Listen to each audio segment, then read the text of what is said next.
l'école du jeu, en partenariat avec la boutique L'Imaginaire, au-delà de vos attentes.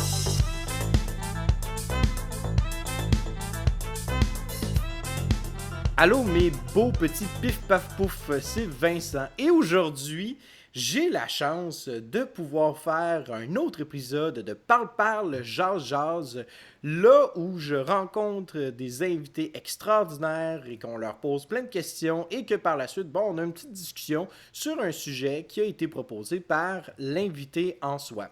D'ailleurs, si tu as remarqué, il n'y aura pas d'image qui sera reliée avec cette vidéo. En fait, c'est plutôt une forme podcast balado où le podcast en question sera disponible sur notre plateforme. Et si tu désires obtenir le podcast et pouvoir le télécharger sur ton téléphone, eh bien, tu pourras aller directement dans la description. Tu auras une belle petite, un beau petit lien qui va t'amener sur notre plateforme. Et aussi, si tu as remarqué, notre jingle d'entrée est différente. C'est notre ami très proche de l'école du jeu, Antoine Gérin-Lajoie, qui a fait le montage. Extraordinaire petit jingle. Merci beaucoup, Antoine. Si ça vous intéresse, vous pourrez aller voir sa plateforme SoundCloud où il publie différentes musiques. Mais bref, assez de bavarder de tout ça. Je suis en présence de Tatiana de Girl.game. Alors, bonjour Tatiana, comment vas-tu? Salut, ça va très bien et toi? Ça va super bien. Écoute, moi je suis avec mon café, avec ma belle petite tasse de Spock, alors que toi tu viens de finir des emplettes. Euh, donc on a le décalage horaire, c'est bien correct. Puis, est-ce que c'est correct avec toi si je t'appelle Tia? Je le sais que c'est comme ton surnom sur Ouais, c'est ça. les... Non, je préfère. Parfait, génial. Écoute, Tatiana, premièrement, Tia, je dois t'avouer que j'adore ce que tu fais. Je trouve que c'est fabuleux. J'aime énormément ça, te lire aussi sur Instagram, mais aussi écouter tes vidéos sur YouTube. Écoute, dans le fond, je connais énormément Tia devant la caméra, mais qu'en est-il de Tia derrière la caméra? Qui es-tu? Qu'est-ce que tu fais dans la vie? Comment en es-tu arrivé pour l'Instagram et pour la chaîne YouTube? Eh ben, alors en fait, dans la vraie vie, je travaille dans un contexte qui est pas très très loin du jeu, puisque je bosse dans une boutique qui vend des jeux de société et des jouets. Et depuis une Hmm. dizaine d'années, depuis que j'ai commencé à travailler, j'ai toujours fait ça. Donc depuis mes 20 ans, je crois plus ou moins, j'ai toujours travaillé dans des boutiques de jeux en Belgique, avec un bref passage par l'édition chez Repo Productions en tant que responsable événementiel. Et puis voilà. Donc depuis, vraiment parce que c'est devenu une énorme passion et une grosse partie de ma vie. Bah ouais, je décide d'en parler aussi sur Instagram et sur YouTube parce que j'adore le fait de partager mon amour des jeux. Ah oui, définitivement. Là, t'as définitivement un amour des jeux, ça, on le voit très, très, très rapidement. La petite boutique que tu travailles, comment est-ce qu'elle s'appelle, si je peux me permettre? Alors ça s'appelle le zèbre à pois. OK. Puis ça se trouve dans quel coin, ça? Donc il y en a plusieurs en fait, c'est quatre boutiques ensemble et ça se trouve pas très très loin de Bruxelles. Pour les Belges qui connaissent, c'est dans le Brabant wallon. Et sinon pour toi ça ne te dira rien, mais c'est pas loin de la capitale. Donc si tu viens, tu pourras passer nous dire bonjour. Ah oui, écoute, moi, dès que je suis en Europe, j'ai beaucoup de petits stops à faire, mais j'ai très, très hâte. Et puis sinon, écoute, est-ce que tu as une formation quelconque dans la photographie ou dans le domaine de l'art en soi? Non, pas du tout. J'ai vraiment toujours fait ça en autodidacte. Quand j'étais ado, j'ai fait un peu des études d'illustration, mais c'était vraiment plus par plaisir. J'ai pas terminé parce que c'était pas là-dedans que je me voyais, mais je crois que ça m'a donné aussi une sensibilité par rapport à la manière d'utiliser des couleurs ou des textures et des matières. Et clairement, c'est de là que j'ai gardé cette passion et que ça s'est développé avec tout ce côté cosplay, body painting que je fais par rapport au jeu, parce que ça s'approche plus d'un body painting que d'un maquillage à proprement parler. Oui, définitivement, parce que c'est pas juste en fait le visage, c'est aussi tes bras, tes épaules, etc. Mhm. etc. Et sinon, est-ce que tu as déjà eu la chance de pouvoir gagner un certain... Est-ce que tu as déjà eu des revenus par rapport à ça dans certains événements ou... Non, non, j'ai décidé de garder vraiment ça purement professionnellement. Il y a déjà des personnes qui m'ont demandé si je pouvais faire des maquillages, par exemple, à l'occasion, tu sais, d'anniversaire pour des enfants ou des choses comme ça. Mais j'ai pas envie que ce soit quelque chose de contraignant. Donc c'est plutôt une passion qui me coûte de l'argent plutôt qui m'en rapporte. En fait, clairement, ça me rapporte absolument rien du tout, si ce n'est une certaine reconnaissance parfois des éditeurs qui ont envie de faire un partenariat. Mais en général, ça se limite à une boîte de jeux et si j'aime bien le jeu, alors du coup, je me sens investie et j'ai envie de le mettre en scène. Mais sinon, ouais, c'est vraiment plutôt de ma démarche propre. Ok, super. Et sinon, ben c'est ça, en fait, justement, toute cette question-là des jeux. Est-ce que toi, tu approches des éditeurs? Est-ce que c'est les éditeurs qui t'approchent? Et sinon, comment est-ce que tu décides les jeux que tu sélectionnes pour faire tes photos? Est-ce que c'est en lien avec le thème, en lien avec les mécaniques, un peu de tout? Alors, moi, je démarche pas les éditeurs. Ce que je fais, c'est que quand je propose une photo ou une vidéo, souvent je la leur envoie. Comme ça, si ça les intéresse, eux, ils peuvent leur partager comme média un peu promotionnel parce que je sais que ça leur fait du matériel. Mais je leur demande jamais rien en contrepartie. Je leur dis, ah bah voilà, j'ai acheté votre jeu et j'ai bien aimé, j'en ai fait une vidéo. Et donc, à ce moment-là, ils se décident de la partager. Par contre, effectivement, il y a certains éditeurs avec qui, au fur et à mesure, on a commencé à nouer une relation. Donc, ils m'envoient régulièrement tous leurs jeux et parmi ceux que je reçois et que j'aime bien, alors je sélectionne ceux qui m'ont vraiment plu et que j'ai envie de mettre en avant parce que l'idée c'est que sur Instagram je fais plutôt ça comme un défi artistique et visuel, donc là je vais plutôt travailler sur le thème du jeu et ses couleurs et ses univers, tandis que sur YouTube je vais vraiment spécifiquement parler d'un jeu où la mécanique me plaît, où je sais que ça fonctionne, tu vois, parce que sur Instagram je suis plus libre parce que c'est vraiment purement artistique, tandis que sur YouTube il y a plutôt une volonté de faire découvrir du jeu à des gens qui sont pas forcément dans le milieu ou alors qui n'ont pas forcément le temps de tout regarder. Donc là, je me penche plus sur le côté mécanique et vraiment appréciation de la partie du jeu. OK, OK. Puis autrement, c'est ça, toi, est-ce que c'est l'œuf avant la poule avant l'œuf, Instagram? Est-ce que tu as commencé Instagram avant YouTube ou Oui, j'ai commencé Instagram avant YouTube parce que j'ai une amie qui est photographe professionnelle et elle a un univers très onirique que j'aime beaucoup. Et à un moment, elle avait décidé de lancer un challenge sur Instagram, un peu comme Inktober avant Inktober, en disant ben, chaque jour, je vais piocher au hasard un mot que vous m'avez proposé, je vais réaliser une photo sur ce thème. Et j'ai trouvé l'idée de ce défi contraignant tellement génial que j'ai dit ben, écoute, je te suis dans ton délire et moi, je vais le faire avec des jeux de société en plus. Comme ça, je me mets une double contrainte. Et à partir de là, en fait, j'ai vu que les gens réagissaient bien, que ça les faisait rire, qu'ils trouvaient ça sympa, un peu créatif. Et je me suis dit, mais c'est génial, moi, ça m'amuse de le faire. Ça me pousse à sortir un petit peu de ma zone de confort et à produire de nouveau des choses artistiques. Et en plus, les gens trouvent une manière amusante de voir le jeu. Et en fait, depuis, ouais, je me suis beaucoup plus investie là-dedans avec des maquillages et des mises en scène. Et YouTube, c'est venu beaucoup plus tard parce qu'à la base, je suis hyper timide. Et j'avais super peur que les gens trouvent ça nul, qu'ils me jugent et que ça n'intéresse personne. Donc c'était non, ça a été une grosse décision et une énorme prise de risque pour moi de m'exposer comme ça avec YouTube. oui, ben écoute, c'est sûr que quand on est timide, là après ça, tu t'exposes comme tu dis, là, c'est sûr que ça, ça rend les choses plus ardues, disons. Surtout, bon, tu veux avoir des bons commentaires, tu veux plaire aussi au public en question. Donc c'est là que ça devient plus difficile. Puis qu'est-ce qui t'a poussé à utiliser YouTube, justement? Parce que je pensais que c'était une des plateformes qui était les plus comment dire, où tu peux le plus faire passer de la nuance. Parce qu'à un moment, tu vois, j'ai quand même un blog WordPress sur lequel j'écris des articles de temps en temps, mais je t'avoue que c'est pas le média avec lequel je suis le plus à l'aise parce que j'ai l'impression que les gens ne lisent pas, ils n'ont pas le temps et surtout je peux pas exprimer toutes les nuances que j'aimerais pouvoir montrer quand tu parles ou là tes intonations de voix, tes gestes, tout ça les gens comprennent une intention et une subtilité qu'il n'y a pas dans l'écriture. Donc pour moi la vidéo était un média bien plus parlant. D'autant que pour moi, ça ressemble à ce que je fais dans mon travail, sauf que j'ai le temps d'expliquer aux gens qui regardent plus longtemps. Tu vois, quand un client rentre dans un magasin, chez nous, bah, je lui propose, si je vois qu'il s'intéresse aux jeux de société, de lui montrer quelques-uns qui ressemblent à ses goûts. Donc je fais un petit peu une sélection et je pitch chacun des jeux. Et c'est ça le truc, c'est que je voulais faire la même chose sur YouTube. Je n'ai pas comme but d'expliquer des règles de jeu parce que je pense que Vidéo Règle le fait très bien ou les jeux de chape. Tu vois, il y a plein de gens qui expliquent vraiment bien les règles. C'est pas ça que je veux faire. Moi, ce que je veux faire, c'est comme je fais en magasin. Sauf que je peux montrer des choses un peu plus rares, plus moins conventionnelles, tu vois, et en parler surtout plus en détail. Donc c'est une continuité de ce que j'aime déjà faire dans ma vie. OK, ben c'est une très bonne idée, puis en plus, ça fonctionne bien de ce que je vois. Oui, je trouve qu'il y a une assez bonne réception. Enfin, tu vois, moi, je me mets pas d'objectif ou quoi que ce soit. Je gagne pas d'argent non plus avec YouTube parce que j'en suis pas à ce stade de vues ou d'abonnés. Mais j'aime bien parce que je vois des noms régulièrement. Tu sais, les gens qui reviennent et je dis, ah oui, tiens, lui, je le vois, il commente à chaque fois. Ou tiens, cette personne-là. Et ce que je trouve marrant surtout, c'est que je vois de plus en plus de filles dans les commentaires. Et ça, c'est ce qui me fait le plus plaisir. C'est de voir que le jeu évolue pour devenir un truc vraiment global, tout le monde peut s'y intéresser, tu vois, ça perd ce côté un peu geek, un peu fermé que ça pouvait avoir, et ça devient hyper familial, très populaire. Donc ça, c'est vraiment chouette pour moi, c'est très satisfaisant à regarder. Ah oui, ben oui, tout à fait. C'est le fun de voir de plus en plus de gens qui s'intéressent à ça.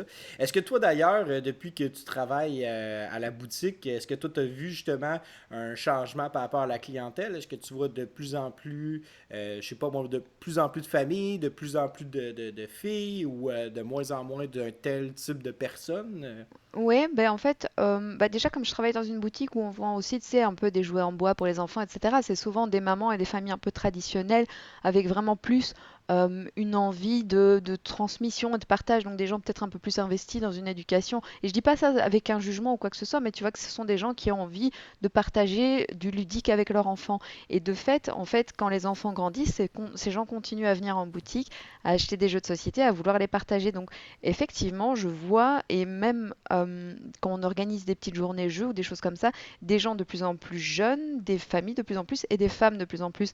Et enfin, tu vois, il y a des trucs marrants, genre une cliente, c'est une maman, la quarantaine, et elle vient et elle te demande si tu as Teotihuacan et elle te dit que Terraforming Mars c'est son jeu préféré. C'est génial, tu vois, c'est vraiment des choses qui sont Wow. agréables à partager. Donc c'est assez chouette aussi de voir ce changement. Pas dans le sens que tu veux que ça devienne une activité qui perde un peu de son côté geek et très précis et un peu passionné, mais moi ça me fait plaisir que ça s'élargisse parce que ça permet de proposer une expérience à plein de gens de profils différents. Mhm. Puis, est-ce que tu t'es déjà fait reconnaître pendant que tu travaillais? Ça m'est arrivé 2 fois et c'est marrant parce que samedi, j'ai eu cette réflexion, tu sais, un client, il s'arrête devant Blood Rage et il regarde le jeu et j'y vais, je dis: «Ah bonjour, est-ce que je peux vous aider?»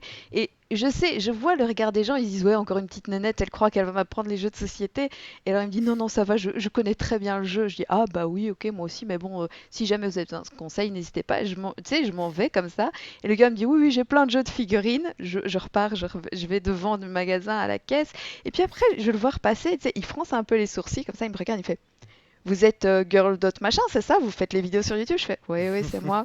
Et il me dit: «Oh, mais je vous connais, j'ai acheté Histoire de peluche à cause de vous». Et il appelle sa femme: «Chou, regarde, je t'ai montré la fille». Et j'ai trouvé ça super drôle, tu vois, parce que c'est un peu le contraste entre le fait qu'au boulot, parfois, on me prenne pas au sérieux, alors que, enfin voilà, tu vois, si les gens me connaissaient, ils sauraient que j'ai une passion des jeux et que ça me fait plaisir de la partager avec eux et que je prétends pas leur apprendre quoi que ce soit, mais que je suis quand même hyper fort dans ce domaine, vraiment Mhm. très passionné, quoi. Ah, wow, ok. C'est une belle histoire, c'est des belles anecdotes. J'aime ça. Euh, Justement, tu sais, par rapport à la photo, c'est quoi la préparation que tu fais? D'où viennent ces idées-là? Dans le sens, comment est-ce que c'est quoi ta ligne directrice quand tu veux t'en aller vers prendre une photo? Puis c'est quoi les étapes pour arriver Mhm. au produit final? En général, donc, à un moment, ce que je faisais, c'est que j'avais demandé à mes abonnés sur Instagram de me proposer des mots. Donc, je les avais rentrés dans un Excel et j'avais une fonction aléatoire. Donc, une fois par semaine, je cliquais un mot qui sortait comme ça, random, et à partir de là, j'allais élaborer quelque chose en rapport avec ce mot. Donc, je partais plutôt de l'idée du concept et puis j'extrapolais en essayant de mettre un jeu qui pourrait rentrer dans la thématique. Je me suis rendu compte que c'était chouette à faire, mais que c'est extrêmement contraignant et que Hmm. surtout, ça me laisse pas la liberté de partir d'une idée visuelle pour après essayer de lui créer un univers. Donc j'ai arrêté de faire ça parce que vraiment c'était trop contraignant et que ça perdait son côté amusant.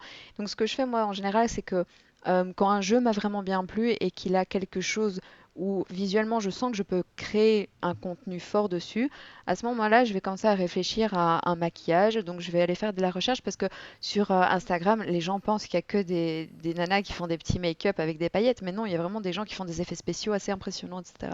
Donc je suis ces comptes et de temps en temps je vois des techniques ou des choses comme ça en me disant ah tiens je peux essayer de copier ça pour le mettre dans une mise en scène Et voilà, souvent ça va être vraiment de la recherche sur des couleurs ou des formes. Ça me prend environ 1 à 2 heures de maquillage, plus la photo, parce que c'est pas une photo, tu vois. Je mets l'appareil sur un trépied, je dois prendre une trentaine de photos pour en sélectionner une. T'as tout le travail de retouche, donc ça me prend environ, ouais, je dirais 4 heures entre le moment où j'ai commencé à travailler vraiment sur le make-up et le moment où la photo est publiée sur Instagram. Wow, wow. Est-ce que tu as des gens qui t'aident régulièrement? Non, en fait, Alex, mon compagnon, prend les photos de temps en temps quand il peut, mais clairement, j'ai un côté hyper exigeant, tu vois, où par rapport à la lumière, par rapport au placement, tu vois, j'ai besoin de moi regarder les choses et de constamment passer derrière l'appareil pour être sûr que ce soit juste. Donc voilà, quand il peut, il me file un coup de main, mais sinon, vraiment, que ce soit pour le maquillage, pour les setups, pour les costumes et tout, je fais vraiment tout du début à la fin. OK. Puis justement, là, toi, écoute, t'es quand même rendu à près de 3000. T'as dépassé le 3000 abonnés sur Instagram. Mhm. Est-ce que tu sens que justement, toi, tu vas plus te diriger vers le. Est-ce que tu veux garder YouTube et Instagram vivants ou tu vas plus te diriger vers un ou vers l'autre? Non, j'aurais du mal à choisir entre les deux vraiment parce que les deux sont une satisfaction personnelle différente, tu vois. Il y a un côté artistique et l'autre plutôt technique. Donc non, pour moi, les deux vont cohabiter et c'est marrant parce que c'est pas du tout le même public sur l'un et sur l'autre. Sur Instagram, c'est un public très étranger, américain, allemand, etc. Alors que sur YouTube, bah, c'est évidemment majorité de francophones. Donc c'est vraiment pas la même portée et pas la même démarche non plus. Oui, c'est ça, parce que ton Instagram est en anglais, c'est bien ça? Ouais, alors c'est clairement pas ma langue maternelle, donc je fais ce que je peux avec ce que j'ai appris à l'école, mais ça a l'air de marcher, mis à part que de temps en temps les gens me corrigent sur des fautes d'accord, des choses comme ça, mais ouais, je préfère que ça reste en anglais pour que ça garde une portée internationale. OK. Puis, est-ce que ça a été un choix que tu as fait volontairement ou ça a été très spontané, sans trop réfléchir? Le choix de l'anglais, tu veux dire? Ouais, c'est ça, exactement. Bah écoute, au début, moi j'écrivais en français dessus, et puis à cause de l'utilisation des hashtags comme BGG ou des choses comme ça, j'avais énormément d'Américains qui commentaient. Et tu vois, à un moment, j'étais passée à un post double où je faisais une partie en français et l'autre partie en anglais. Et puis, le faute est de constater simplement en regardant la provenance des abonnés que la majorité est anglophone. Donc je suis passée en anglais parce que je pense que c'est quand même la langue qui est grosso modo la plus comprise dans le monde. Effectivement, ça exclut les gens qui parlent que français, mais tout comme ça exclut les gens qui parlent que allemand ou que russe ou que italien. Mhm. Oui, exactement. Puis justement, là, il est arrivé une petite histoire. Je veux pas nécessairement qu'on s'étale là-dessus, mais il est arrivé une situation, je pense que c'était sur Instagram, si je me trompe pas, par rapport à des commentaires plutôt, je dirais, haineux ou à ton égard par rapport à une photo. Est-ce que tu pourrais expliquer brièvement ce qui s'est passé par rapport à ça? Ouais, donc en fait, j'avais le jeu Bad Bones et je l'avais eu en avant-première, j'étais contente, j'avais voulu faire une petite mise en scène parce que le côté squelettique, on était passé Halloween, j'avais plein d'inspi, donc je me dis je vais faire un truc avec un squelette et je me rends compte en faisant le maquillage que ce serait bien si je pouvais dessiner des autres squelettes sur mes bras, etc. Et donc comme ça donnait un effet un peu plus impressionnant. Et à partir de là, moi je poste la photo sur Instagram et je l'envoie à l'auteur du jeu qui est super content, il décide de la repartager dans des groupes Facebook aussi. Et là, je commence à lire en fait une espèce de pluie de commentaires, mais venus de nulle part, de gens qui prétendent que ça fait potiche, que je me sers de mon physique pour vendre des jeux, que s'ils avaient envie de voir une nana à poil, ils iraient au salon de l'auto. Sauf que je porte un jeans et tu sais, je porte une petite chemise en haut sans manches, donc vraiment un truc type bustier. Je suis absolument pas à poil, je viens, on voit mes bras, on voit mes épaules. Et là-dessus, j'essaye d'un peu défendre mon travail en disant que c'est du travail de passionné, que j'ai une ludothèque digne de ce nom et que je suis pas juste là pour faire tapisserie.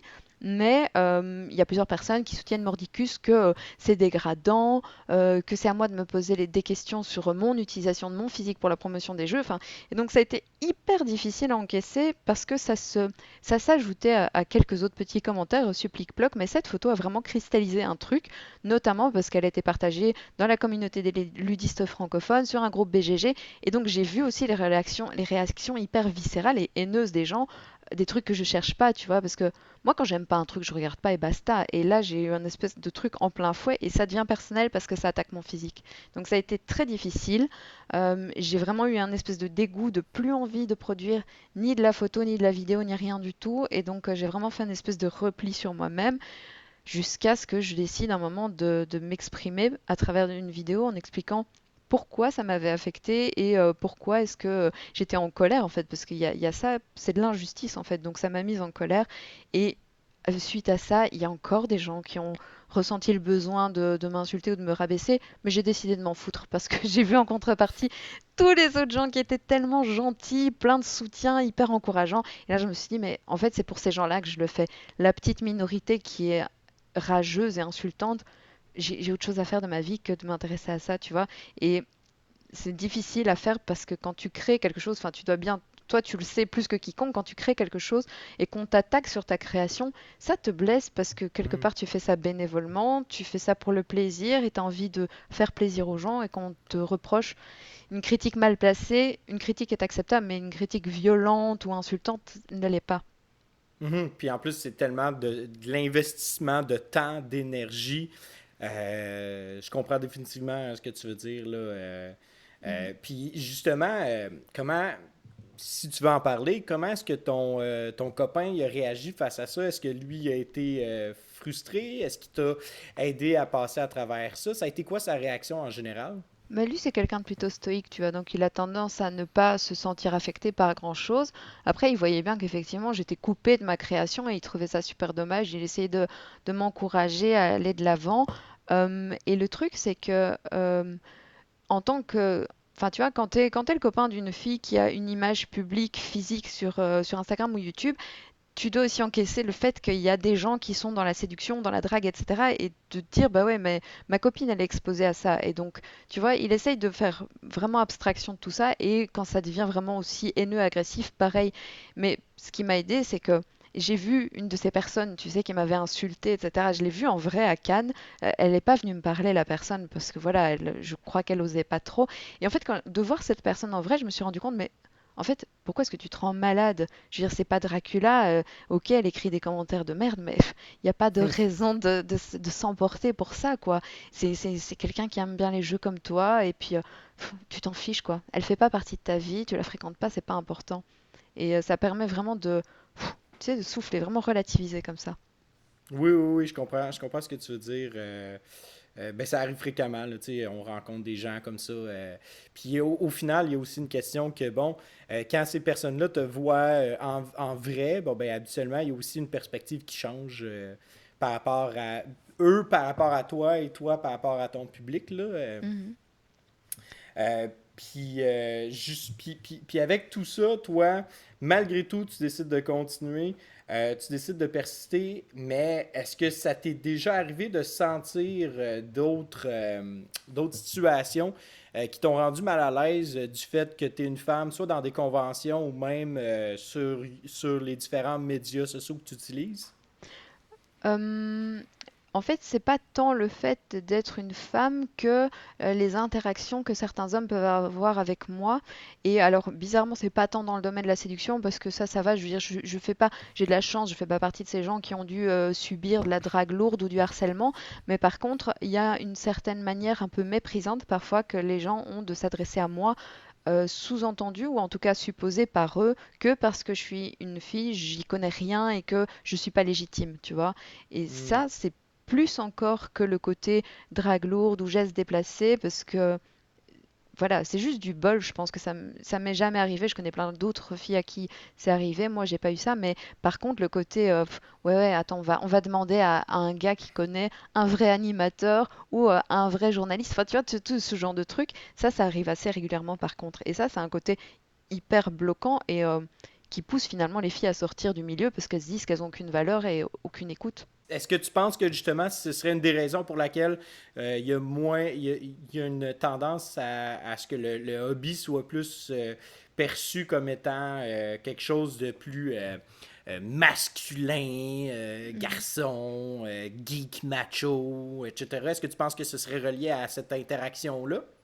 Je pense qu'à la base, il n'y avait pas de volonté d'exclusion, que c'était le jeu de société comme le jeu de rôle était un refuge pour beaucoup de gens qui avaient peut-être un peu plus de difficultés à avoir des interactions sociales dites normales, tu vois, de se dire, bah au moins quand je suis dans un jeu de rôle avec mes potes, je peux être un elfe ou un dragon ou un chasseur de démons, personne ne va me faire chier et je dois pas être beau, je dois pas connaître les derniers résultats du sport, tu vois. Donc c'était un refuge.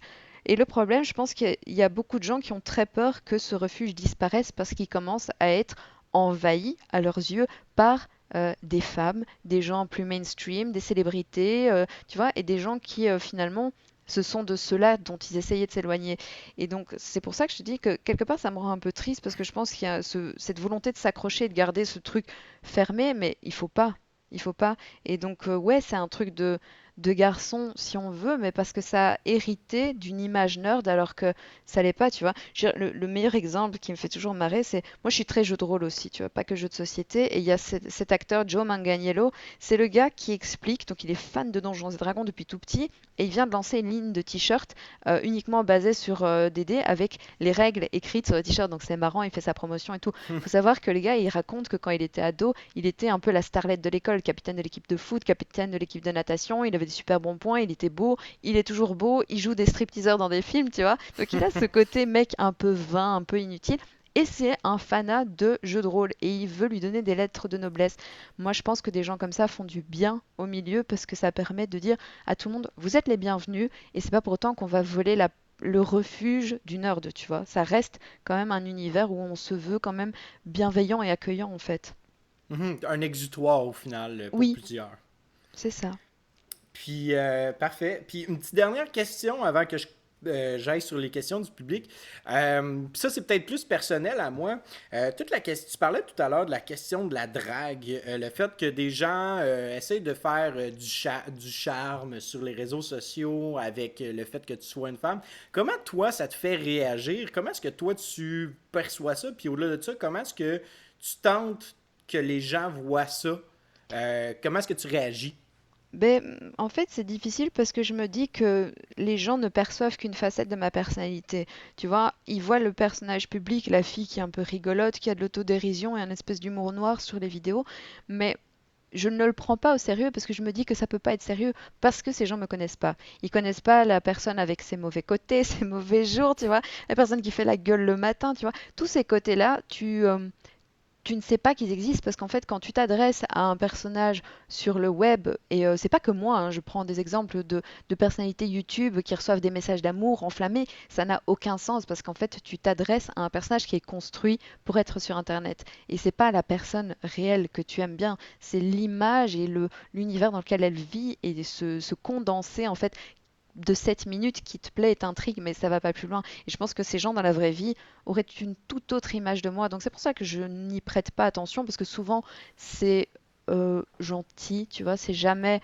malveillant, c'est jamais harcelant. Donc je fais comme si de rien n'était, parce que j'ai pas envie de rendre les gens malheureux en leur claquant des trucs méchants et en leur disant, bah écoute, tu te trompes totalement, ce que tu fais est déplacé. Je pense que c'est juste une manière maladroite d'exprimer, je sais pas moi, un amour de la création, tu vois, plus, enfin du personnage plus que de la personne. Super, merci beaucoup de me partager tout ça. Et là, on est rendu à un moment où est-ce que justement on a des questions de nos auditeurs. D'ailleurs, je fais une petite promotion. Hein. Si ça vous intéresse de participer à nous donner des questions, nous avons un petit groupe Facebook qui s'appelle la salle de classe, parenthèse, l'école du jeu. Vous pouvez décider de faire une petite demande là-dessus et par la suite, on va vous publier différents trucs, des sondages, des vidéos que l'on a préparées. Et, on va vous demander votre opinion. Et ces questions-là viennent de ces membres de ce groupe-là. D'ailleurs, je tiens à dire, Tia, tu as été une des personnes qui a suscité le plus d'intérêt de nos membres. Vraiment, j'ai eu beaucoup de commentaires positifs sur le fait que je choisissais mes invités avec goût. J'étais bien content de savoir ça. Puis il y avait tellement de bonnes questions que certaines d'entre elles, c'est déjà des questions préparées à l'avance que j'avais. Écoute, on va commencer avec une question qui nous vient de Stéphane. Stéphane veut savoir quels sont tes trois jeux préférés. Ah, t'aurais dû me le dire avant, comme ça j'aurais pu préparer. Alors je vais dire mon jeu préféré de tous les temps. En numéro un, c'est Terraforming Mars. J'ai vraiment eu une espèce de révélation quand j'ai joué à ce jeu, de mélanger un thème que j'aime beaucoup, la science-fiction, avec une mécanique. Moi j'aime bien quand il y a de l'opportunisme, et il y en a, tu vois. Donc Mhm. j'adore ce jeu. Donc en numéro un, je mets Terraforming Mars. En numéro 2, je mets Battlestar Galactica parce que c'est un des jeux pour moi Ah, d'identité secrète les plus malins, les plus tendus, les ah plus oui. intenses. Je l'adore. Et en numéro 3, je t'avoue que j'ai un peu du mal à répondre, mais je crois que je mettrais quand même un jeu d'ambiance. À mon avis, je mettrais un Just One, tu vois, celui qui était We Mhm. Are the World et qui a été refait parce que c'est un jeu. C'est marrant parce que j'ai du mal à le sortir avec mes amis quand je suis chez moi, mais par contre, c'est un jeu que je joue tout le temps, au boulot, en convention, etc. Parce que je trouve que c'est un jeu qui arrive à réunir vraiment des personnes de tous horizons différents. Et j'aime bien le côté social que ça dégage. En plus que c'est un jeu coopératif. Contrairement à Time's Up qui me fait m'arracher les cheveux parce que c'est un concours de cerveau, celui-là, Just One, c'est coopératif et c'est hyper agréable d'avoir un jeu comme ça. Mhm. Hey, ouais, ouais, écoute, Battlestar, excuse-moi, moi je suis resté à Battlestar, j'ai joué ma partie, j'ai joué une partie, je pense, le week-end passé, puis ça m'a jeté à terre, un jeu très, très, très épique. Oui. Euh, continuons, on a différents, écoute, j'ai eu vraiment des commentaires, Steve Provo qui dit que il trouve que tes maquillages sont fous sur Instagram. Euh, Mhm. on a... euh, on a aussi une question qui nous vient de François Coche qui nous demande si tu as des petites chaînes inconnues que tu nous conseillerais sur YouTube, que tu voudrais faire connaître. Ah bah alors, c'est terrible, mais ce que je vais dire est assez affreux, mais je regarde pas YouTube. En fait, j'ai vraiment pas. Autant j'aime bien partager mes vidéos, autant j'en regarde assez peu. Mais donc, ouais, non, là, malheureusement, je saurais pas. Je peux te proposer 10 000 comics ou mangas ou livres que j'ai lus récemment ou de films, mais en chaîne YouTube, j'ai vraiment du mal. Si tu me laisses réfléchir à la question, peut-être que plus tard, je vais te dire, ah oui, tiens, si, il y a ça que j'aime bien. Des petites pépites inconnues, non, je suis assez mainstream dans mes goûts sur YouTube, donc des choses comme Le Fossoyeur de film, ça j'adore. C'est quelqu'un que j'aime bien, qui est très créatif et il a une façon tellement intelligente de décortiquer les choses, donc ça j'aime vraiment bien.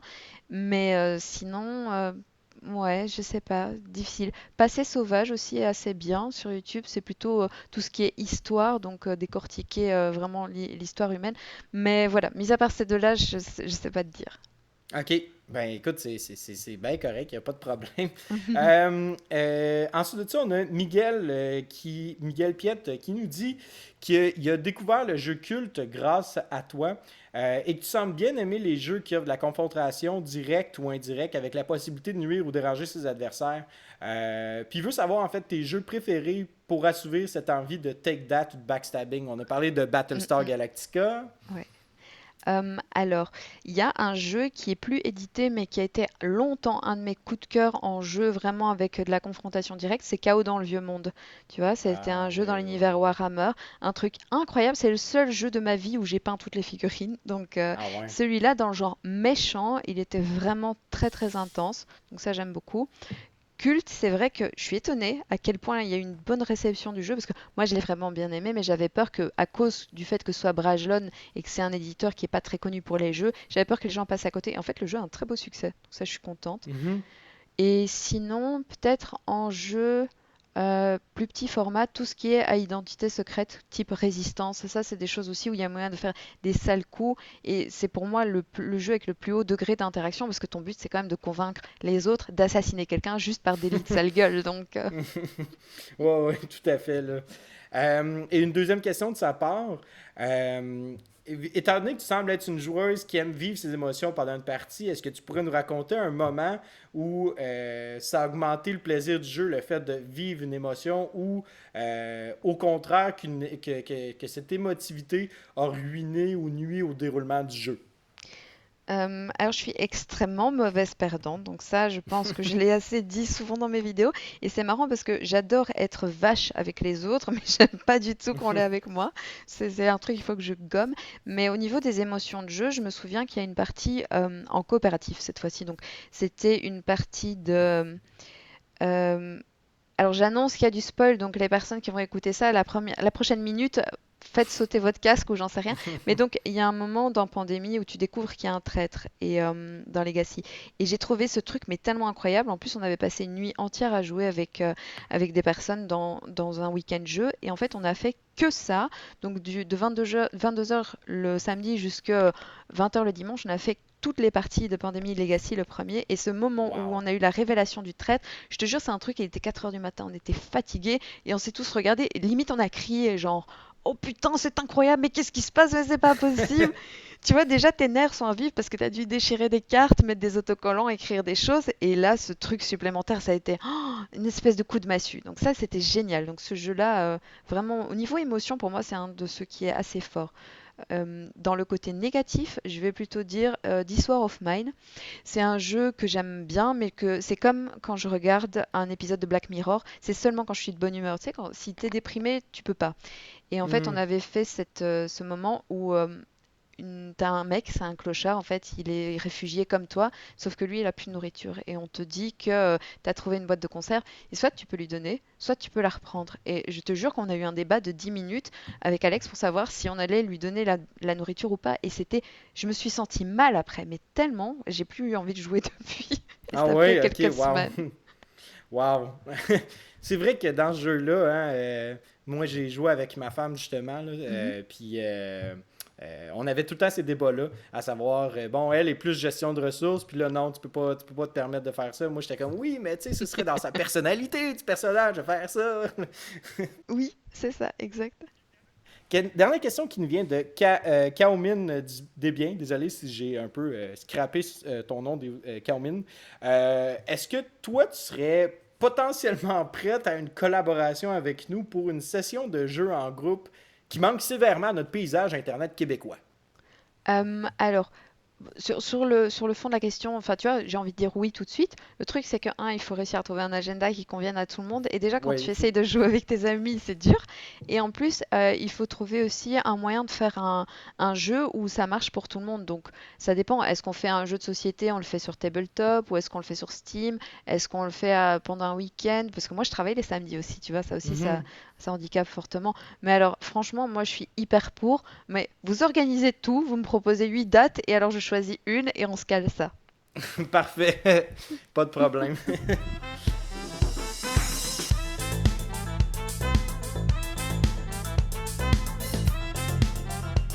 Si vous êtes toujours avec nous, eh bien, nous sommes maintenant à la deuxième partie de notre Parle-Parle Jazz pour vous expliquer un petit peu ce qui se passe à ce moment-là. Eh bien, moi, j'ai demandé à Tia de préparer un sujet sur lequel on va discuter. Moi, je suis très ouvert et je n'ai aucun problème de discuter de tout, tant aussi longtemps que ça peut se discuter en ligne sans être grivois ou quoi que ce soit. Et Tia a choisi un domaine, un sujet que je pense qui va être très, très, très intéressant de discuter, non seulement avec Tia, mais aussi en général, parce qu'il n'y a pas beaucoup de... J'ai l'impression qu'il n'y a pas beaucoup de gens dans le domaine francophone du jeu de société qui en parlent ouvertement, c'est-à-dire la représentation de la femme dans le jeu de société. Donc, qui est un sujet très, très, très intéressant. Tia, est-ce que tu voudrais un peu ouvrir le bal avec ce sujet-là? Alors là, c'est le moment où je dois prendre ma voix de speakerine et faire comme si j'avais un texte sous les yeux. Mais comme je suis la reine de l'improvisation, je vais simplement expliquer pourquoi j'ai choisi le sujet. Donc pour moi, la représentation de la femme dans le jeu de société, ça couvre tant la représentation vraiment visuelle, artistique, physique, que la représentation de la personnalité donc des femmes qui ont réalisé des jeux, qui les ont écrits, qui les ont co-scénarisés, etc. Et ça me semblait important d'en parler parce que on ne peut pas nier le fait qu'il y a un mouvement pour l'instant qui est en vue de justement promouvoir le travail des femmes et ça me semble aussi le bon moment de tout simplement se poser la question de moi en tant qu'acteur du monde du jeu de société, qu'est-ce que je fais pour faire en sorte que les femmes existent tout simplement dans le milieu et que le fait qu'elles existent puisse donner à d'autres femmes non connaisseuses du milieu d'y entrer, tout simplement. Mhm. Définitivement. Moi, puis écoute, une petite anecdote. Dernièrement, moi, je suis allé à la boutique Imaginaire. C'est une boutique qui nous commandite. On a fait des vidéos promotionnelles pour eux autres. Et ils ont une section figurines. Et je suis allé là avec ma femme. Et on a commencé à regarder les figurines qui venaient de différentes bandes dessinées. Puis j'ai réalisé vraiment à quel point que on n'a pas peur on dirait qu'il y a comme une espèce de tendance à créer cette espèce de femme à la limite utopique qui a une grosse poitrine, des fesses bien rondelettes, avec vraiment une espèce de costume qui soit à la limite est pratiquement rien ou qui est tellement serré que probablement qu'elle aurait de la difficulté à respirer puis qu'elle se casserait deux, trois côtes sur le coin. Puis j'ai réalisé à quel point que le jeu de société semble vraiment a vraiment cette tendance-là à suivre le mouvement geek un petit peu à la limite de ce côté-là bande dessinée, super-héros, Mhm. etc., etc. Puis on dirait que ça se propage énormément dans le côté américain aussi. Parce que, tu sais, si on regarde, admettons, les Allemands avec leur jeu euro typique, eux autres se concentrent davantage sur une représentation très sobre, non seulement de la femme, mais aussi du jeu de société en général. Oui. Alors je pense que comme tu le dis très justement, il y a quelque chose de culturel en effet dans le fait que effectivement tu peux pas nier les liens qui existent entre le comics, le jeu de société, le jeu Ameritrash à proprement parler avec ses figurines et ces personnages qui semblent tout droit sortis d'un univers Marvel.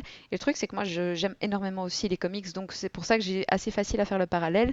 Mais il y a effectivement un truc qui fait que quand tu Descent est un de mes jeux préférés. C'est aussi un des jeux où tu as le plus de grandes méchantes avec des seins qui débordent du bustier et ce genre de trucs. Et je comprends pas l'intérêt de vouloir faire une figurine qui soit aussi dénuée de sens, tu vois. C'est pas comme si tu crées un monstre, c'est que tu crées un archétype féminin auquel sont censés coller tous les personnages féminins. C'est pas qu'il y en a une qui ressemble à ça, c'est qu'elles ressemblent toutes à ça. Et comme tu dis, il y a peut-être un peu plus de retenue ou de modestie dans le jeu à l'allemande, mais alors là, il y a aussi un autre effet pervers, c'est que les femmes n'existent tout simplement pas dans beaucoup de ces jeux.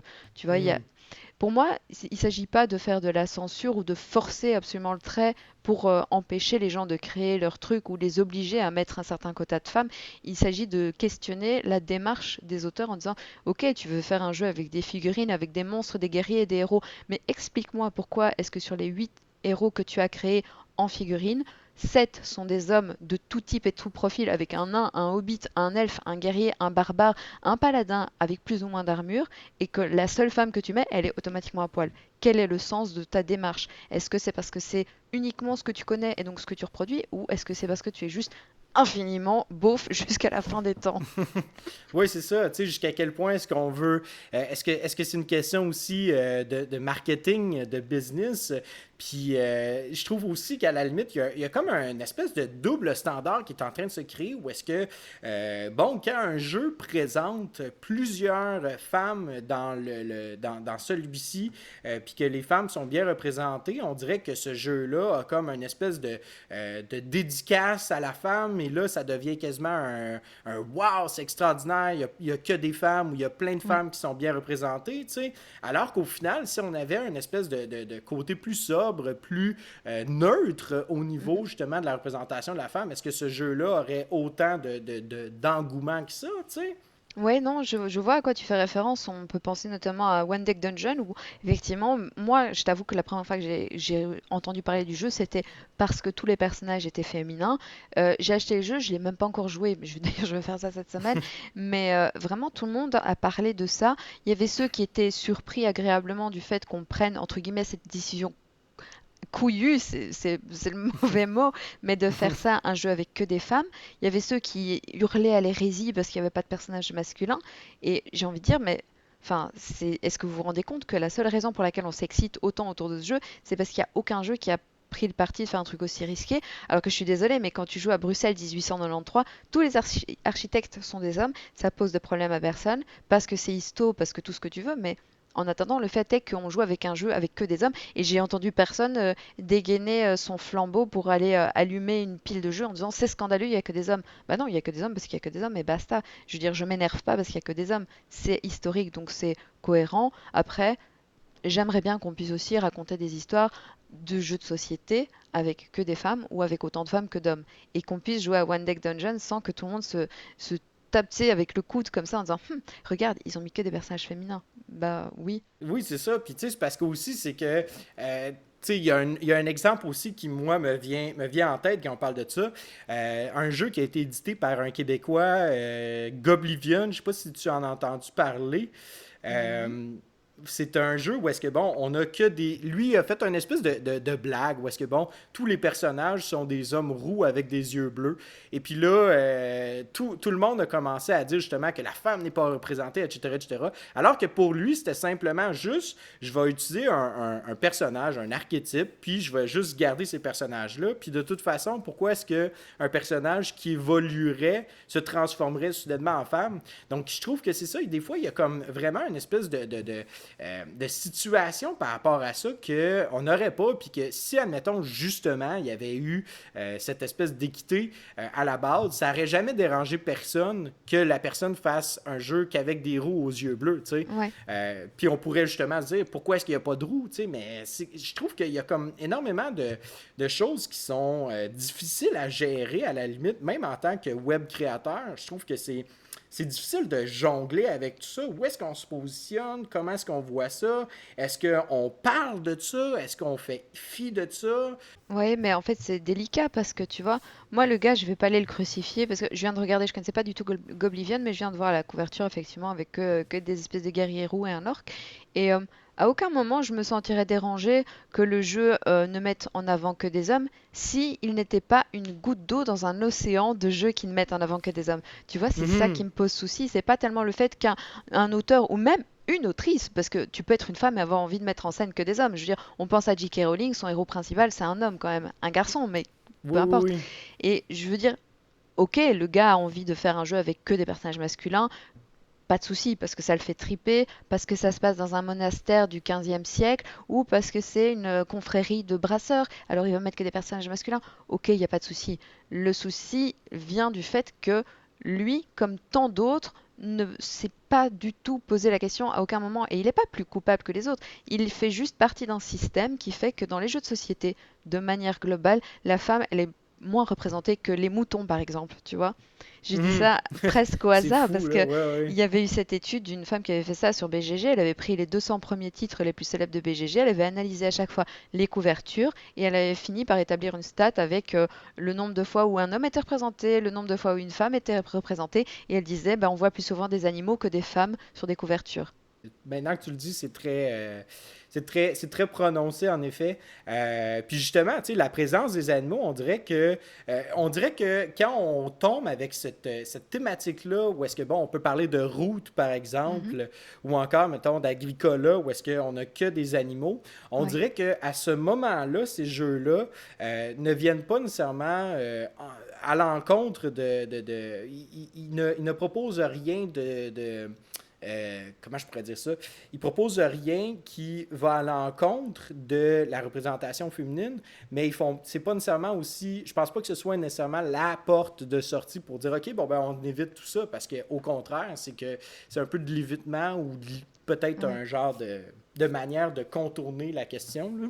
Oui, c'est ça. Plutôt, en fait, tu cibles très bien le truc, c'est que plutôt que de dire, ah bah c'est vrai, en fait, les femmes n'existent pratiquement pas dans nos jeux de société, faisons en sorte qu'elles soient représentées de manière plus équitable, on se dit, bah, il n'y a pas de femmes et les gens gueulent, eh ben on va mettre des animaux.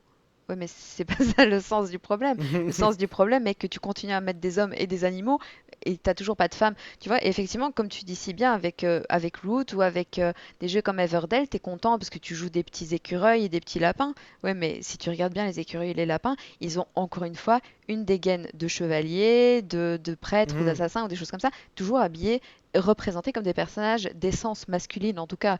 Alors après, on peut tergiverser longtemps sur le fait de est-ce qu'on peut s'identifier à un rat parce qu'il est habillé en chevalier. J'en sais rien, tu vois, mais quand même, c'est que c'est très mignon de jouer des animaux, c'est très mignon de pousser des cubes en bois qui sont censés représenter du blé, mais effectivement, moi, quand j'ouvre un jeu, je te dis, j'ai vraiment ce problème souvent de prendre des pièces et de me dire, mais en fait, il y a plus de personnages masculins que de personnages féminins. Et ma seule question, c'est pourquoi vous faites ça? Tu vois, j'ai pas Hmm. besoin de dire que c'est mal ou que c'est horrible ou que ces jeux doivent être supprimés ou réédités. Ma question est pourquoi faites-vous ça? Et pour l'instant, j'ai eu aucune réponse satisfaisante.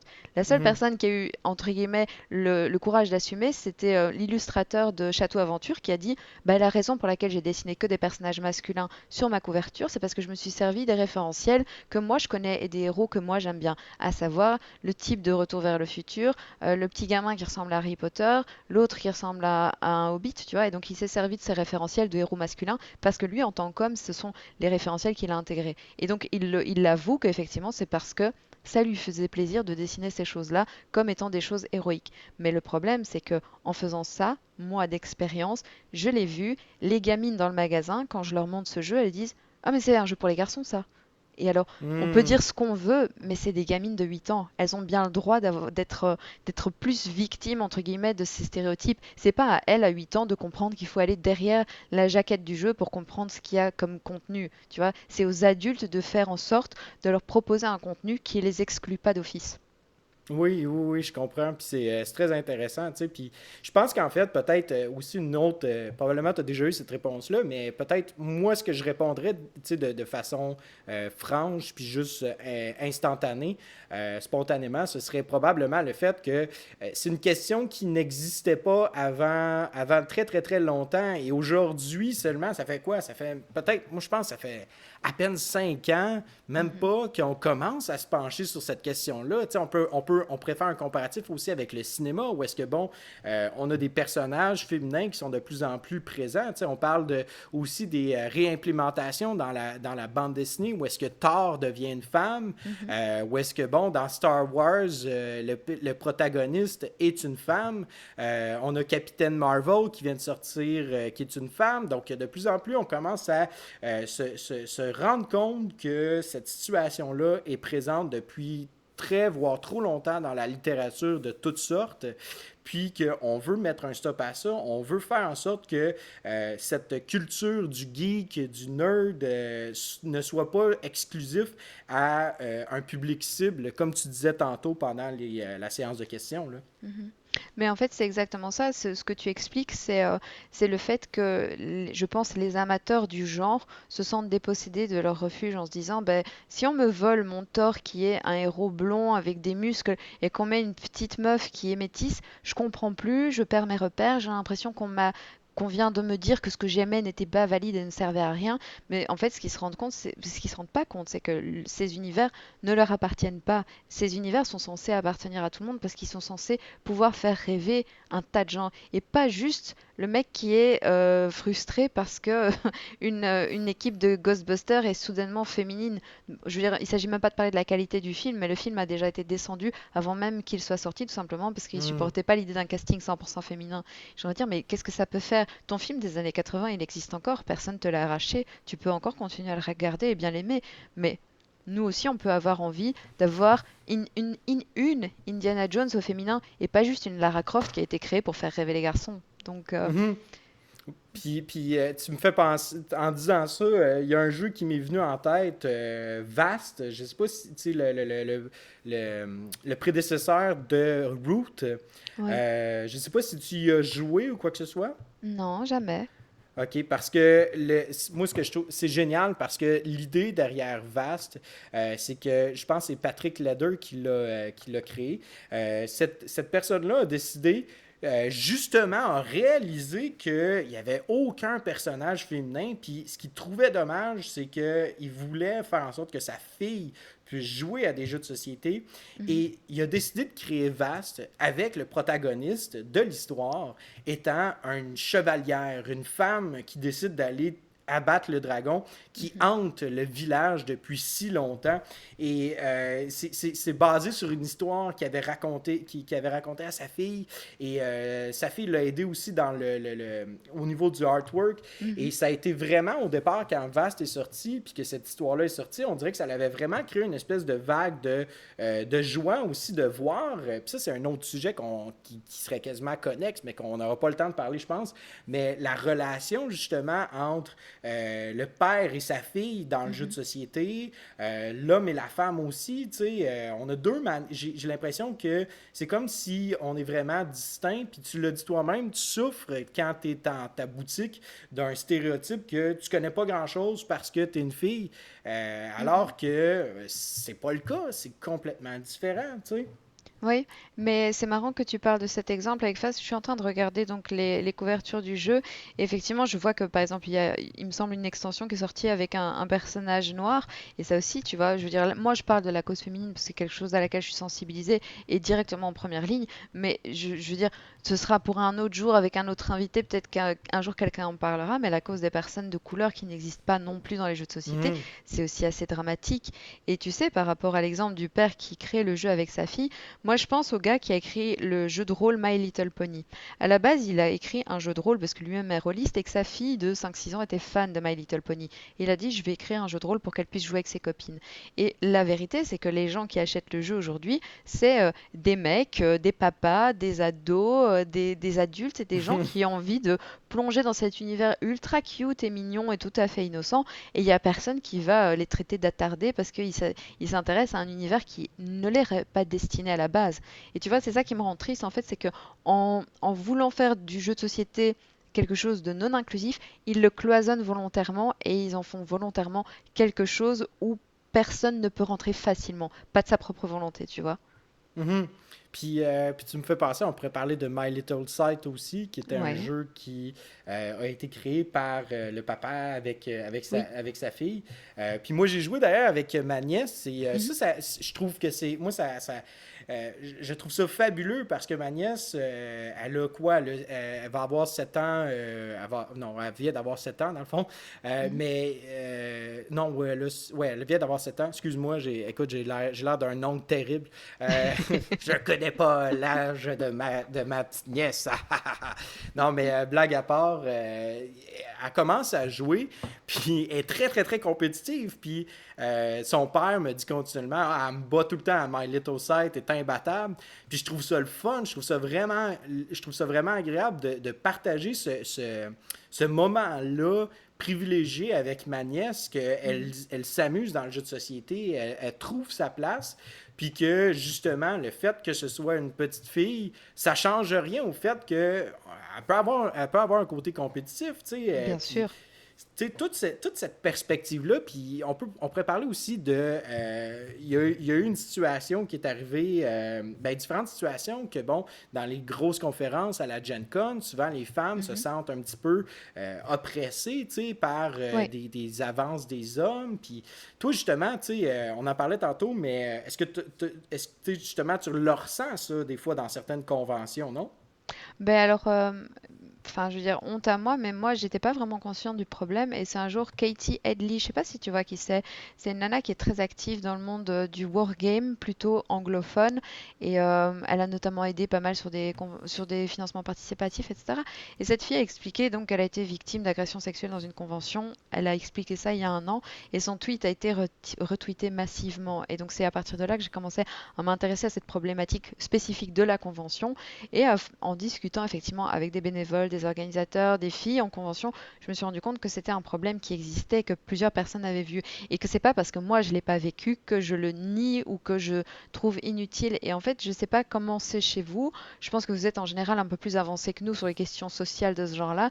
Mais ici, tout doucement, tu commences à avoir des chartes de bonne conduite, des manières d'expliquer aux gens comment désamorcer une situation qui peut être potentiellement anxiogène pour les filles parce que ouais, moi je suis toujours bien accompagnée, j'ai jamais eu l'occasion de me sentir isolée, agressée ou oppressée, mais je sais que ça arrive et je sais que ça existe et parce que il y a des filles qui ont envie de faire des conventions toutes seules sans être accompagnées parce qu'elles pensent que c'est un chouette milieu et que c'est un truc qui les passionne et je pense que ces meufs ont tout à fait le droit d'y aller sans devoir absolument se munir d'un spray lacrymogène ou d'une alarme. Enfin, tu vois, je trouve ça horrible de me dire que même dans, entre guillemets, ce milieu qu'on voudrait étant comme une grande famille, on puisse, enfin, on soit obligé quand même quelque part de mettre ces protections en place pour éviter que ces personnes, enfin, que des personnes en souffrent, tout simplement.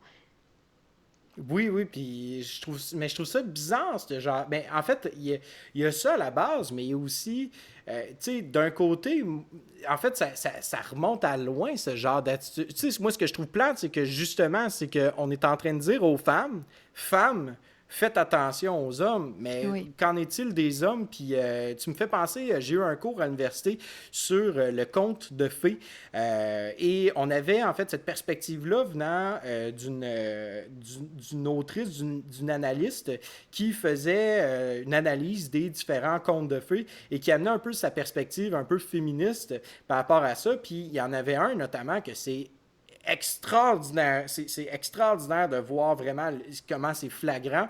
Le petit chaperon rouge qui, dans sa version, je pense, c'est dans sa version, c'est-tu allemande avec les frères Finn, en tout cas, dans Mhm. une de ses versions, le petit chaperon rouge se fait manger et là, par la suite, c'est une référence par rapport aux hommes qui pourraient être des hommes qui pourraient prendre avantage sur la femme Mhm. et de dire aux petites filles quand ils se font raconter ça avant de dormir, ben faites attention les filles parce que vous savez jamais sur quel homme que vous pouvez tomber, puis ça se peut que vous ayez à subir des conséquences qui vont vous rester pour la vie. Sur ce, bonne nuit. Fait que là, Ouais, c'est ça. tu laisses les petites filles dans un genre de OK, bon, ben moi, il faut que je me protège, il faut que je fasse attention. Mais quand est-ce que l'homme qui, lui, veut prendre avantage sur la femme se fait dire Hey, hey jeune homme, es-tu capable de réfléchir avec tes deux, tu sais, ta tête, tes deux oreilles es-tu capable de comme, comprendre que une femme, c'est pas un outil pour ton plaisir, que c'est une personne, c'est une entité à part entière comme toi tu l'es? En fait, je pense que ça vient d'une espèce de forme de déni, tu vois, de la même façon que les parents mettent en garde leurs enfants contre le harcèlement scolaire en disant si jamais on te harcèle, viens me le dire, on va régler ce problème-là avec l'école. Mais j'ai jamais entendu un parent dire à son enfant fais attention de ne jamais devenir un harceleur, tu vois. Et je pense que c'est Mhm. la même mécanique qui participe à dire aux filles, parce qu'elles sont quand même plus souvent victimes d'agressions que les garçons, de leur dire fais attention, prends soin de toi, et que jamais il nous viendra à l'esprit de mettre en garde ces garçons, ces fils, en disant fais attention, prends soin d'elle et ne lui manque pas de respect, accepte son consentement, tu vois. Et donc, je crois que ça vient aussi d'une espèce d'aveuglement qui veut que les personnes qui commettent des agressions sont forcément un stéréotype d'un espèce de pervers solitaire qui vit dans sa cave, et on s'imagine pas que ça peut être simplement son ami qui a un peu trop bu et qui s'est pas rendu compte qu'il allait trop loin. Et c'est ça aussi le danger de ces espèces de chartes de convention qui veulent que bah, dès qu'on voit un comportement suspect, on doit essayer de, mais non, surveille les gens avec qui t'es, de ce qu'ils font et de ce qu'on pourrait leur faire aussi, tu vois, et ne pas s'aveugler en pensant que l'agresseur de convention, c'est un pauvre mec qui a pas de copine depuis 20 ans. Non, non, non, ça peut être n'importe qui, ça peut être des gens très bien aussi. Mhm. Oui, définitivement. Puis j'ai l'impression que ça vient peut-être en fait, tu sais, puis je suis en train de cogiter tout ça, puis je me demande en fait s'il n'y a pas justement, tu sais, une corrélation peut-être à faire entre le fait que, puis tu sais, c'est des discussions qu'on a spontanément aussi, que j'ai avec des amis dans le monde du jeu, mais tu sais, souvent il y a comme une espèce d'utopie qui se crée autour du fait qu'il y ait une femme qui se présente dans une soirée de jeux de société et que là, oh mon Dieu, on a la même passion, c'est tellement rare. Puis, Mhm. je veux dire, là, après ça, on a comme cette utopie-là. Et là, en plus, on accentue l'utopie via la représentation féminine dans un jeu de figurines. Je donne un exemple, mettons, à la zombicide, où est-ce que, bon, la fille, elle a justement les seins qui lui débordent de son chandail, Mhm. comme on parlait tantôt. Puis là, est-ce que justement, il n'y aurait pas une genre d'utopie de faire comme une fille qui s'intéresse au jeu est nécessairement sexy. Et là, après ça, vient toute l'espèce de question, vient toute l'espèce de pensée, de convoitise, de faire ah, tu sais, si seulement, bon, cette fille-là est clairement plus intéressante que n'importe quelle autre femme. Puis on idéalise beaucoup ça, tu sais. Ouais, mais je crois que tu as raison parce qu'il y a effectivement ce côté, la fille nerd, elle est censée être un peu plus sexy que la fille conventionnelle parce que soi-disant, sous prétexte que vous venez du même monde, il y a moyen, il y a moyen de moyenner, comme on dit ici en Belgique, mais tu vois, cette espèce d'espoir que, ah bah oui, on est semblable, elle va s'intéresser à moi, donc automatiquement, je lui trouve des qualités, du charme, etc., sans penser qu'en fait, cette fille, elle n'est pas un trophée et que c'est pas parce que c'est une fille et qu'elle rentre dans le milieu du jeu qu'elle est forcément intéressée d'une quelconque manière par avoir des relations avec les gars qui sont autour. Et c'est ça aussi le truc, c'est de automatiquement penser que soit elle est en couple et donc c'est chasse gardée, soit elle est célibataire et on doit tout de suite attaquer comme des affamés alors qu'en fait c'est juste une personne qui cherche à partager un bon moment dans le monde du jeu de société, tu vois. Et ça c'est un truc qui est hyper difficile parce que quand t'es une fille et que par exemple t'aimes bien, enfin tu vois, moi j'aime bien me maquiller, j'aime bien mettre des jolis vêtements et ce genre de choses, et que parfois j'arrive dans des endroits où je sens automatiquement une espèce de tension parce que je sais, de par mon image, ça peut paraître séduisant, et donc automatiquement on pense que je suis dans une recherche de quoi que, enfin une recherche, disons-le franchement, que je suis là pour draguer. Du Mhm. coup, ça met un malaise parce qu'il y a une interprétation de mes intentions qui sont fausses, tout simplement parce que j'aime bien m'habiller comme ça parce que ça me fait plaisir, que je me sens bien dans ces habits-là. Ça ne veut pas dire que je suis en chasse. Et quand bien même je le serais, je suis assez grande pour faire la démarche moi-même de draguer. J'ai pas envie qu'on me voie comme une espèce de trophée à acquérir. Et il y a beaucoup de filles dans le milieu du jeu qui vivent ça, ce côté trophée à acquérir, parce que elles ont une facilité de parole parce qu'elles ont une passion partagée qui est geek et qui est un peu encore confidentielle. Et, euh, et oui, comme tu dis, il y a aussi cette espèce d'idéalisation de elle est sexy parce qu'elle aime bien les jeux, ça lui donne un petit piment ou j'en sais rien, Mhm. mais voilà, c'est heureusement, ça reste quand même des choses assez anecdotiques, mais c'est pas pour autant qu'il faut les occulter complètement comme si ça n'existait pas. Mhm. Puis moi, je pense que peut-être, tu sais, à la limite, si dans le jeu de société, on créait, plutôt que de créer tout le temps une espèce de femme parfaite ou de femme fatale, si on créait tu sais, si on créait un personnage, on parlait de This War of Mine tantôt, This War of Mine est probablement un très très bon exemple qui imagine une femme dans son état normal. Tu sais, tu peux avoir Mhm. une femme tu sais, tu peux avoir une femme pas besoin d'avoir une femme qui a les hanches, écoute, d'une petite fille, tu sais, d'une jeune fille avec des seins énormes, Mhm. etc., etc. Tu sais, il y a une représentation féminine qui, je pense, devrait être juste avec la réalité, puis pas nécessairement avec justement, avec un chandail, Oui. avec des tu sais, je veux dire, un petit peu de gras, tu sais, c'est normal. Puis je pense que justement, si on arrive à ça un jour, on pourrait être capable d'atténuer cette espèce de sentiment d'utopie par rapport à la femme qui est gay. Tu sais, non, une femme, c'est une femme, puis elle a des courbes, elle a des défauts, elle a des qualités comme n'importe quel autre être humain. Pourquoi est-ce qu'on le réussit à le faire avec les hommes, mais qu'on le fait pas avec la femme, tu sais? Ouais, ben regarde le jeu Discover, je sais pas si t'as joué, mais moi j'aime bien parce que j'ai regardé un peu tous les personnages aléatoires que tu peux avoir. Et il y a des femmes qui sont métisses, il y en a avec des cheveux courts, il y en a des grosses, des minces, des vieilles, des jeunes.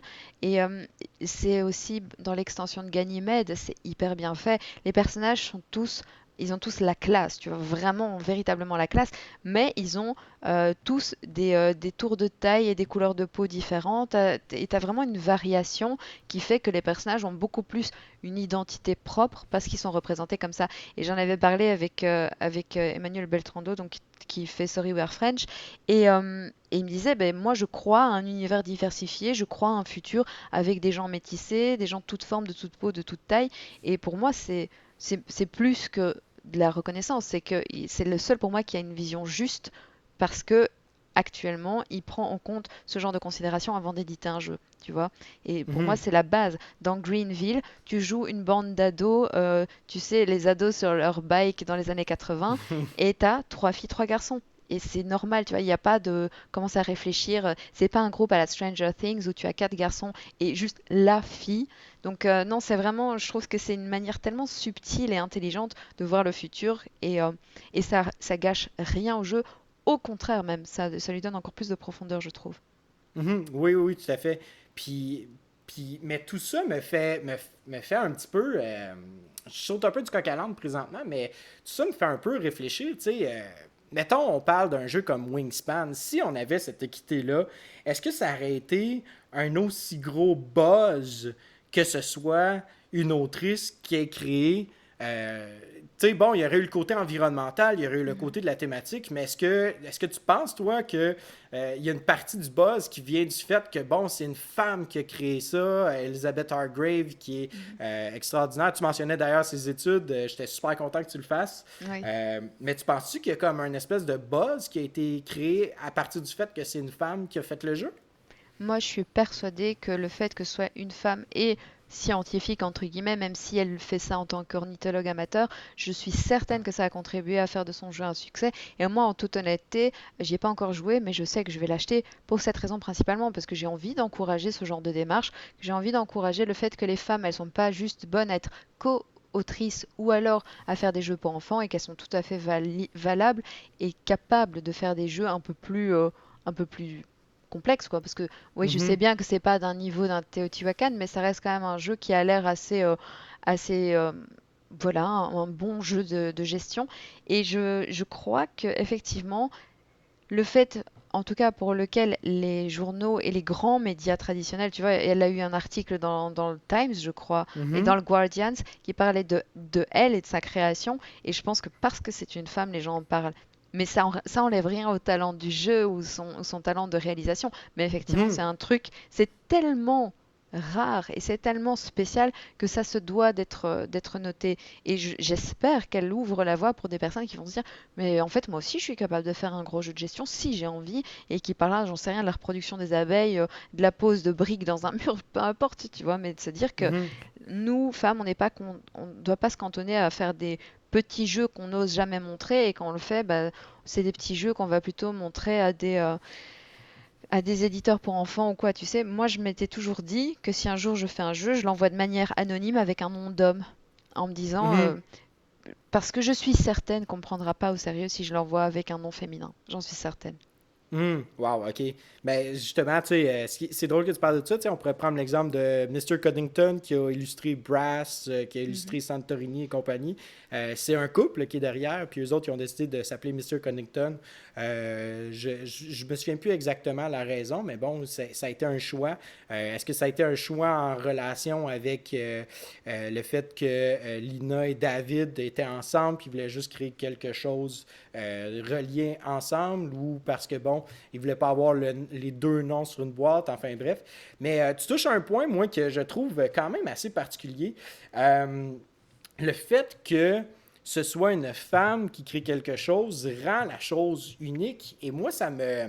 Pas que ça me dépasse, mais je trouve, ça me chicote un peu, pas parce que c'est une femme, mais parce que justement, on est rendu... Le pendule est tellement dans un extrême que Mhm. quand on voit l'autre extrême arriver, ben là, soudainement, ça fait en sorte que ça devient unique en son genre, tu sais, parce que, puis je pourrais juste prendre l'exemple au niveau des chaînes YouTube, tu sais, je parle pas de toi nécessairement, tu sais, je parle pas de toi parce que toi, tu te Mhm. démarques au niveau artistique, tu sais, mais il y a des femmes qui créent une chaîne YouTube, puis que, bon, ils offrent le même contenu que une autre chaîne, bien normalement, sauf que parce que c'est une femme, on lui donne plus d'attention, et Oui. c'est correct parce que le pendule est trop à l'extrême, mais d'un autre côté, est-ce qu'on s'en va pas justement dans un double standard où est-ce que, bon, la personne se démarque à cause de son orientation sexuelle plutôt que sa présentation et ce qu'elle offre?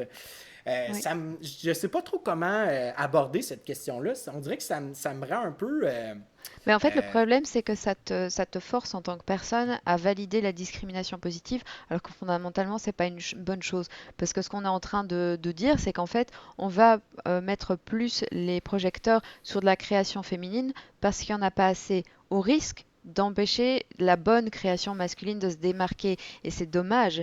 Le fait est que c'est une des raisons pour lesquelles justement il faut lutter pour donner plus de visibilité globale aux créations féminines afin que mhm, les choses s'équilibrent naturellement, tu vois, et que du coup, on puisse choisir parmi la masse de créations et féminines et masculines ce qui nous plaît le plus et ce qui nous convient le mieux. Parce que, effectivement, tu vois, comme tu le dis, je sais pas moi, je suis autrice de BD et je fais un truc incroyable, j'écris un comics sur Batman, c'est vraiment bien et on va saluer le fait que je suis une femme qui a réussi à écrire une super histoire sur Batman. Et en fait, il y a des tas d'hommes qui ont écrit des super histoires sur Batman, mais on va se focaliser sur le fait que je suis une femme. Et ce qui est triste, c'est que c'est à cause de la situation actuelle dans laquelle on est que ça va se passer comme ça. et au risque vraiment, effectivement, comme je dis, de passer à côté de bonnes créations masculines. Et ça, c'est toute la grosse question épineuse de la discrimination positive. Est-ce que je vais, entre guillemets, enlever des chances aux hommes en faisant ça, ou est-ce que c'est quelque part un passage obligé parce que c'est une société qui a tellement mis les hommes en avant depuis toujours et tellement empêché les femmes de Hmm. s'exprimer qu'il est temps en fait de quelque part un peu plus pousser, comme tu dis, le pendule d'un côté pour que ça puisse rebalancer de manière tout à fait normale entre les deux. Oui, exactement. Je pense que tu décris très très bien la situation. Puis je pense que tu conclus bien aussi le truc parce que j'ai l'impression qu'on pourrait en parler pendant des heures et des heures de ce Oui. sujet-là. Mais j'apprécie énormément ton ouverture, Tia, par rapport à ce sujet-là. Des fois, je trouve que justement, parfois, je me sens un petit peu, j'ai l'impression qu'il faut que je marche sur des œufs par rapport à justement ces doubles standards-là, cette Mhm. discrimination positive. Et pourtant, présentement, je trouve que tu es très, très, très ouverte et j'apprécie énormément. Puis je trouve que c'est bénéfique pour le jeu de société en général qu'on puisse être capable de parler en tant que en tant qu'homme, mais aussi en tant que femme, de discuter de ça de façon ouverte, sans prendre ça personnel ou sans rendre ça comme étant une espèce de croisade où, bon, les poings levés dans les airs, Mhm. puis ça doit changer ou quoi que ce soit. Je pense que justement, on donne la chance aux coureurs, puis on donne la chance au temps de faire les choses. Mais bref, là, écoute, je t'ai reparti. Euh, mais je te remercie énormément pour ça, pour cet entretien. Puis d'ailleurs, justement, on va placer ta chaîne YouTube, ton compte Instagram dans la description de la vidéo pour que les gens puissent te suivre, pour que les gens puissent voir qu'est-ce que tu fais parce que ce que tu as fait, mesdames et messieurs, c'est vraiment, vraiment cool, c'est extraordinaire. Une femme de changement, puis une femme qui propose quelque chose d'extravagant, d'original, mais tout en le faisant de façon artistique et bien, bien, bien délivrée. Alors voilà. Est-ce que tu avais quelque chose, un petit mot de la fin peut-être? Donc, bah, déjà, tu le vois pas, mais tu me fais rougir à mort. Mais moi, je te suggère aussi de mettre le lien vers la liste que Elizabeth Hargrave a fait justement sur toutes les femmes qui ont été auteurs ou co-auteurs de jeux de société. C'est assez intéressant et je pense que peut-être que les gens auront envie de voir ça. Donc, un truc que tu peux mettre aussi peut-être dans la description parce qu'on en a un peu parlé. Et bah, sinon, je te remercie énormément pour le temps que tu m'as accordé. Ça m'a vraiment fait plaisir de discuter parce qu'il n'y a rien à faire. Une discussion, c'est quand même toujours tellement plus intéressant qu'un échange écrit. Oui. Ben, merci pour les questions. S'il y a eu des questions très originales et intéressantes. Et si je trouve un nom de chaîne YouTube sympa à partager, je le mettrai en commentaire. Parfait, génial. Alors, merci beaucoup de nous avoir écouté, notre beau public. Encore une petite promotion. N'oublie pas de t'abonner à notre chaîne, à la chaîne de Girl.game de Tia, de nous suivre sur Instagram, l'école du jeu, mais de suivre aussi Tia sur Instagram. Et finalement, liker nos deux pages Facebook, Girl.game, l'école du jeu. Et encore une fois, si ça vous intéresse de vouloir participer à toutes ces questions, à toute la vie de l'école du jeu, ben, je vous encourage à nous envoyer une belle petite demande sur notre groupe La Salle de classe, en parenthèse l'école du jeu. Alors voilà, sur ce, merci beaucoup. Si tu as apprécié la vidéo, laisse un petit like et explique-nous, toi, qu'est-ce que tu penses en fait de cette situation-là de la femme. Donnez-nous votre opinion, cher public. Et sur ce, je te souhaite à toi et tes amis, ben, on te souhaite, moi et Tia, un bon jouage. Bon jouage.